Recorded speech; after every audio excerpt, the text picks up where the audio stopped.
Baik, kita masih berbincang dengan Mas Dedi dan juga Pak Saulin. Saya langsung ke Pak Saulin. Pak Saulin, tadi Mas Dedi mengatakan sebenarnya ini sangat kental dengan intimidasi begitu. Ada 12 kepala desa menyatakan dukungan kepada salah satu peserta pemilu. Kasus-kasus intimidasi seperti ini kan sebenarnya sebelumnya sudah terpantau begitu oleh Bawaslu ya, Pak Saulin. Bagaimana sebenarnya Anda melihat kinerja Bawaslu sejauh ini dalam mengusut pelanggaran-pelanggaran seperti tadi, khususnya soal intimidasi terhadap kepala desa ini? Ya, ada dua hal yang saya sampaikan terkait fakta peristiwanya.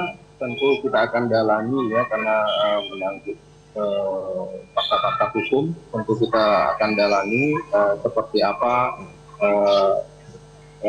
kaitan antara pernyataan-pernyataan kepala desa itu dengan pihak-pihak lain. Perlu kita lihat kausalitasnya. Komnas HAM sedang melakukan penelusuran ya. Dan yang kedua, menurut kami, menurut saya secara khusus ya, urusannya adalah bagaimana kebijakan kita memang perlu direform ya, untuk memberikan kekuatan yang lebih besar kepada Bawaslu untuk melakukan pengawasan terkait netralitas aparat negara. Oke. Karena setelah kita lihat begitu masif, setidak-tidaknya ya kita bisa merasakan, tetapi tentu kita perlu menemukan fakta-fakta empiris. Ya, opini banyak di mana-mana kita bisa menemukan dengan sangat gampang, tapi fakta empirisnya perlu kita temukan dengan baik sehingga kita punya kesimpulan yang benar juga. Oke. Tapi pada intinya saya kira kalau dalam konteks rekomendasi kebijakan, kita perlu penguatan kelembagaan yang melakukan pengawasan terhadap pemilu pada masa yang akan datang. Oke, bahkan ini dari laporan Komnas HAM menyebutkan sampai ada rapat koordinasi antar kepala desa untuk mendukung paslon tertentu. Kenapa ini bisa luput dari Bawaslu? Menurut pandangan Anda seperti apa, Pak Saulin?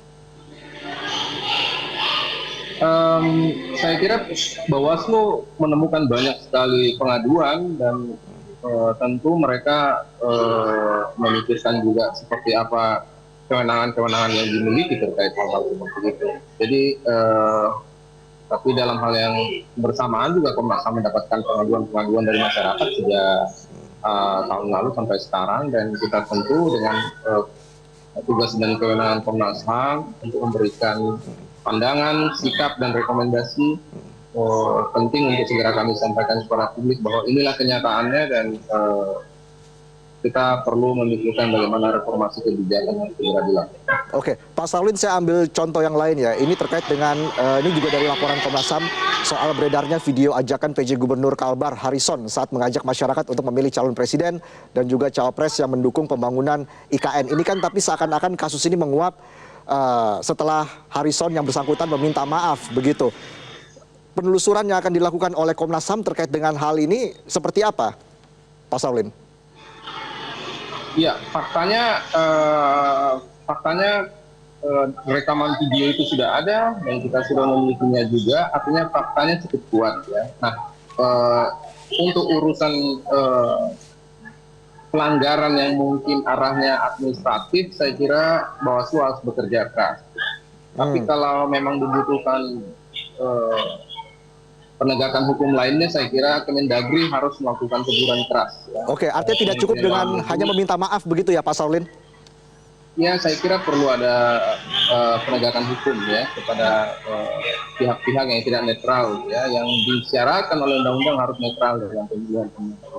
Oke, baik. Saya langsung ke Mas Dedi lagi. Mas Dedi, artinya tadi disebutkan oleh Pak Saulin sebenarnya buktinya sudah cukup kuat. Anda melihat bagaimana menelusuri ini sehingga kita bisa menemukan siapa dalang ataupun aktor utama terkait dengan temuan 12 kepala desa yang menyatakan dukungan kepada salah satu peserta pemilu, Mas Dedi? Yang pertama kan tentu tidak mungkin kepala desa itu diinstruksikan atau dimobilisasi oleh warga negara biasa. Yang bisa menginstruksikan mereka tentu adalah kelompok mereka sendiri, ya, tentu adalah wilayah kekuasaan, dan di atasnya itu sudah dipastikan. Jadi kalau sampai ada kepala desa, bahkan mungkin tadi misalnya penjabat gubernur melakukan kampanye begitu ya secara terbuka, bukan lagi terselubung tetapi secara terbuka karena sampai ada ajakan untuk memenangkan salah satu kandidat, maka itu sudah dianggap sebagai mobilisasi. Dan pelanggarannya tentu itu bukan pelanggaran kampanye, bukan pelanggaran pemilu semata, tapi itu sudah melanggar undang-undang. Karena netralitas penjabat itu bukan hanya sekedar arahan atau ide dari pimpinan, tapi itu adalah amanat undang-undang. Makanya penanganannya tidak bisa hanya dilimpahkan kepada Bawaslu. Bawaslu itu hanya merekomendasikan saja, memberikan data-data terkait aktivitas yang dianggap melanggar, tetapi penegakan pelanggarannya itu harus berkaitan dengan penegakan hukum. Dan itu sudah pasti adalah pihak kepolisian. Nah, sekarang adalah wilayah pembuktian. Kan banyak tentang kepolisian yang menyatakan bahwa mereka netral gitu ya, menegakkan hukum terkait dengan pemilu yang damai, pemilu yang terbuka, adil untuk semuanya. Nah, inilah kemudian wilayah-wilayah itu. Kalau kepolisian berani melakukan penelusuran sampai selesai, sampai ada sanksi terhadap pihak-pihak yang melakukan pelanggaran undang-undang tadi, maka kita wajib dan mengapresiasi dan sekaligus percaya terhadap kepolisian. Tapi kalau kemudian itu tidak dilakukan, saya kira nonsens. Mereka bahkan bisa dituduh ikut terlibat dalam upaya-upaya mobilisasi itu, saya rasa itu. Jadi kalau ditanya misalnya siapa yang kira-kira menjadi dalang, besar kemungkinan adalah pemerintah. Kenapa? Karena itu tadi, tidak mungkin penjabat gubernur itu melakukan sesuatu diinstruksikan oleh warga biasa, tidak mungkin. Apalagi oleh paslon. Mereka bertanggung jawab atas jabatan yang mereka emban itu karena amanah yang secara teknis diberikan oleh pejabat di atasnya. Dalam hal ini kalau PJ adalah Kementerian Dalam Negeri. Tapi kan Kementerian Dalam Negeri juga sudah tegas. Tito Karnavian dalam beberapa pidatonya sudah bahkan memberikan ancaman. Kalau ada penjabat kepala daerah yang melakukan mobilisasi, kampanye, bahkan menunjukkan sikap-sikap yang tidak netral terhadap pemilu, maka akan dievaluasi posisinya dia sebagai penjabat. Berarti kalau sampai PJ Gubernur masih tetap melakukan itu, artinya dia satu sisi dia melanggar arahan Menteri Dalam Negeri, sisi lain besar kemungkinan ada instruksi yang lebih tinggi daripada Kementerian Dalam Negeri. Begitu kira-kira. Komnas HAM melihatnya seperti apa, Pak Saulin? Apakah ada potensi pelanggaran HAM berat di sini? Sejauh ini kita belum sampai ke sana, tapi yang pasti kita menghimbau kepada pemerintah dalam konteks hak politik itu, hak politik pemerintah harus mengambil posisi tidak mencampuri atau posisinya negatif ya.